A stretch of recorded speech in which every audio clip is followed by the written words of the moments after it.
welcome back to the channel. I'm Stacy and you're watching Pop Culture Time Machine, where we hit rewind and relive the legendary, the cringy, and the unforgettable moments that happened this very week, way back when.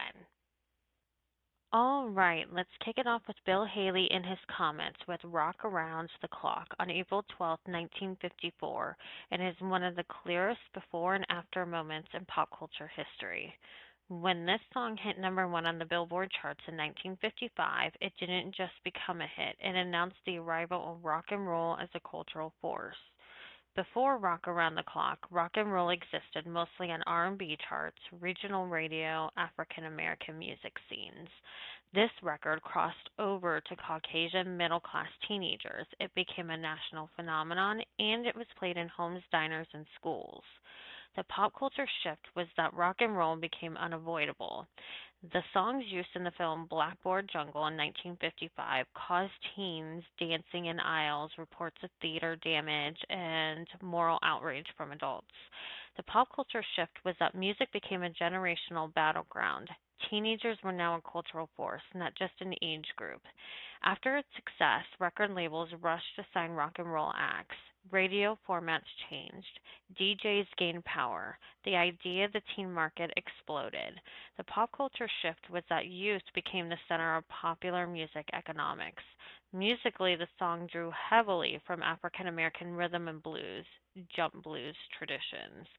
While Bill Haley was a Caucasian artist, the song opened doors for rock music rooted in African American culture. It also revealed the racial inequalities of the industry.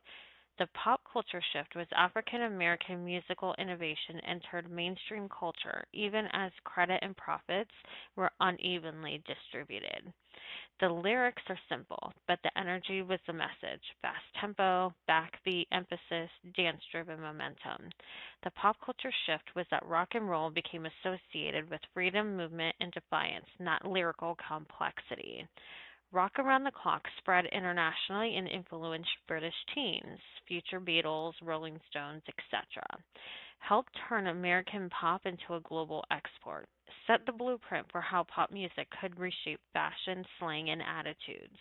The pop culture shift was music becoming a global youth language.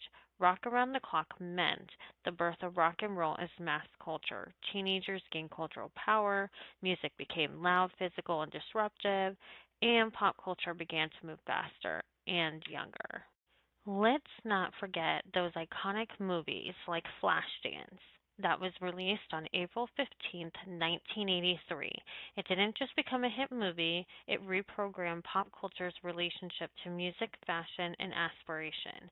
It marked the moment when image, sound, and lifestyle fused into a single pop language. Flashdance was edited like a music video, fast cuts, fragmented storytelling, montage driven emotion. The pop culture shift came as the music video became cinema's new grammar. Films, ads, and TV started prioritizing vibe and sensation over plot.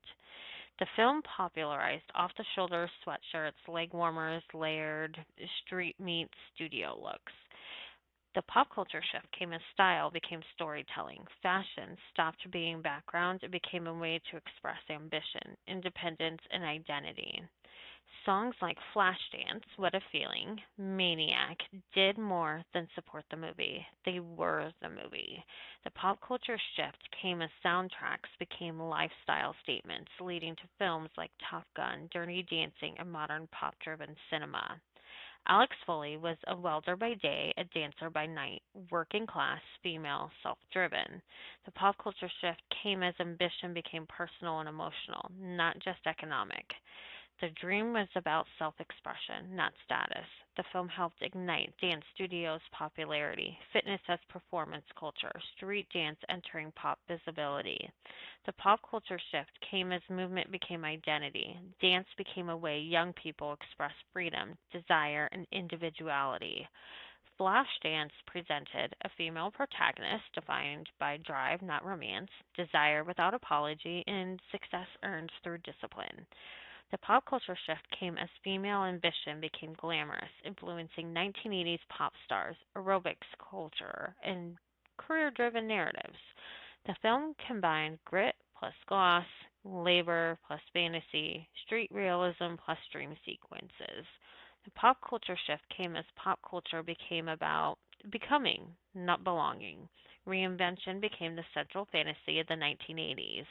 Flashdance meant MTV aesthetics reshaped movies. Fashion became identity. Music and image fused. Dance became mainstream. Female ambition turned aspirational. It didn't just reflect the 1980s, it taught the 1980s how to look, move, and dream. Here's your Did You Know of the Week. On April 12, 1992, when Disneyland Paris opened, it was originally called Euro Disney, but it marked a major moment when American pop culture fully globalized and was forced to adapt. It wasn't just a theme park opening, it was a cultural stress test. Disneyland's Paris symbolized the export of American storytelling. Corporate entertainment is cultural identity. Fantasy is a universal language. The pop culture shift came as pop culture became borderless. Characters like Mickey Mouse weren't just American icons anymore. They were global cultural property. The park's early struggles revealed cultural clashes over food, alcohol, work culture, and pacing. European skepticism towards American commercial optimism, fear of cultural homogenization. The pop culture shift came as global pop culture was no longer passively accepted. Local identity began pushing back against corporate culture. This tension predicted later debates about globalization, streaming dominance, and cultural imperialism. So Disneyland Paris relied heavily on classic Disney characters, fairy tales already rooted in European folklore, and idealized past.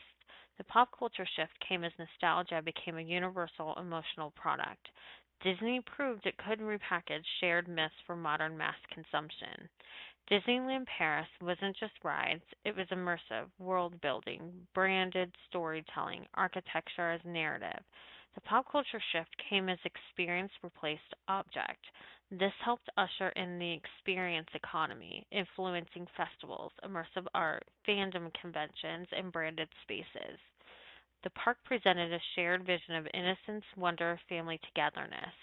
The pop culture shift came as childhood itself became standardized across cultures, shaped by global entertainment brands rather than local traditions alone.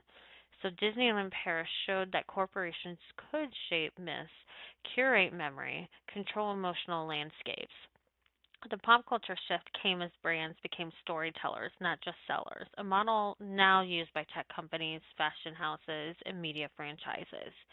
So Disneyland Paris opening meant American pop culture went fully global, cultural resistance became visible, nostalgia turned into a worldwide product. Experiences mattered more than things. Brands gained myth-making power. Disneyland Paris wasn't just about fantasy, it was about how the world would share culture going forward. And that's your nostalgic rewind. This week in pop culture history gave us everything. What's your favorite throwback moment?